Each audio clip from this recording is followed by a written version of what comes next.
ಅಸಹಾಯಕ ಮಹಿಳೆಯರು ಹಾಗೂ ವೃದ್ಧರಿಗೆ ಶ್ರೀ ಕ್ಷೇತ್ರ ಧರ್ಮಸ್ಥಳ ಗ್ರಾಮೀಣಾಭಿವೃದ್ಧಿ ಯೋಜನೆ ಬಿಸಿ ಟ್ರಸ್ಟ್ ನಿರಂತರವಾಗಿ ನೆರವು ನೀಡುತ್ತಿದೆ ಎಂದು ತಾಲೂಕು ಯೋಜನಾಧಿಕಾರಿ ಟಿಆರ್ ಮಂಜುಳಾ ಹೇಳಿದರು. ಅರಳಿ ಗ್ರಾಮ ಪಂಚಾಯಿತಿ ವ್ಯಾಪ್ತಿಯ ಚಿಕ್ಕಮ್ಮ ಅವರಿಗೆ ನಿರ್ಮಿಸಲಾದ ವಾತ್ಸಲ್ಯ ಮನೆ ಹಸ್ತಾಂತರ ಕಾರ್ಯಕ್ರಮವನ್ನು ಉದ್ಘಾಟಿಸಿ ಮಾತನಾಡಿದ ಅವರು, ಮಾತೃಶ್ರೀ ಹೇಮಾವತಿ ವಿ ಹೆಗ್ಡೆ ಅವರ ಮಾರ್ಗದರ್ಶನದಲ್ಲಿ ಮಹಿಳೆಯರಲ್ಲಿ ಆತ್ಮಸ್ಥೈರ್ಯ ತುಂಬುವ ಹಲವಾರು ಕಾರ್ಯಕ್ರಮಗಳನ್ನು ಧರ್ಮಸ್ಥಳ ಗ್ರಾಮೀಣಾಭಿವೃದ್ಧಿ ಯೋಜನೆ ಯಶಸ್ವಿಯಾಗಿ ನಡೆಸುತ್ತಿದೆ ಎಂದರು.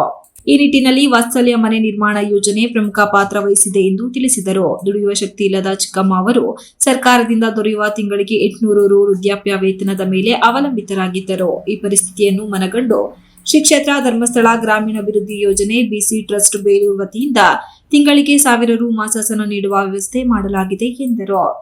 ಇದಲ್ಲದೆ ವಯಸ್ಸಿನ ಕಾರಣದಿಂದ ಚಿಕ್ಕಮ್ಮ ಅವರು ಒಬ್ಬರೇ ವಾಸವಾಗಿದ್ದು ಕೆಲಸ ಮಾಡಲು ಅಸಮರ್ಥರಾಗಿದ್ದರು. ಅವರು ವಾಸಿಸುತ್ತಿದ್ದ ಮಣ್ಣಿನ ಗೋಡೆಯ ಮನೆ ಶಿಥಿಲಾವಸ್ಥೆಯಲ್ಲಿದ್ದು ವಾಸಿಸಲು ಯೋಗ್ಯವಲ್ಲದ ಸ್ಥಿತಿಯಲ್ಲಿತ್ತು. ಇದನ್ನು ಗಮನಿಸಿ ಮಾತೃಶ್ರೀ ಹೇಮಾವತಿ ವಿ ಹೆಗ್ಡೆ ಅವರ ಆಶ್ರಯದ ವಾತ್ಸಲ್ಯ ಮನೆ ಯೋಜನೆಯಡಿ ಹೊಸ ಮನೆ ನಿರ್ಮಿಸಿ ಹಸ್ತಾಂತರಿಸಲಾಗಿದೆ ಎಂದು ವಿವರಿಸಿದರು.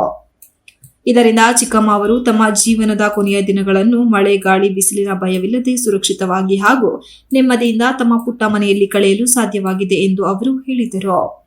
ಈ ಸಂದರ್ಭದಲ್ಲಿ ಯೋಜನೆಯ ಪ್ರಾದೇಶಿಕ ನಿರ್ದೇಶಕ ಜಯಂತ್ ಪೂಜಾರಿ, ಜಿಲ್ಲಾ ನಿರ್ದೇಶಕ ಸುರೇಶ್ ಮೊಯ್ಲಿ, ಗ್ರಾಮ ಪಂಚಾಯಿತಿ ಅಧ್ಯಕ್ಷ ಸಂಕಪ್ಪ, ಸದಸ್ಯ ವೀರೇಶ್, ಜಿಲ್ಲಾ ಜನಜಾಗೃತಿ ವೇದಿಕೆ ಅಧ್ಯಕ್ಷ ಅಮಿತ್ ಶೆಟ್ಟಿ, ಅರೇಳಿ ಸಂಘಗಳ ಒಕ್ಕೂಟದ ಅಧ್ಯಕ್ಷರು, ಶೌರ್ಯ ವಿಪತ್ತು ನಿರ್ವಹಣಾ ಘಟಕದ ಸ್ವಯಂ ಸೇವಕರು, ಮೇಲ್ವಿಚಾರಕರು ಹಾಗೂ ಸೇವಾ ಪ್ರತಿನಿಧಿಗಳು ಉಪಸ್ಥಿತರಿದ್ದರು.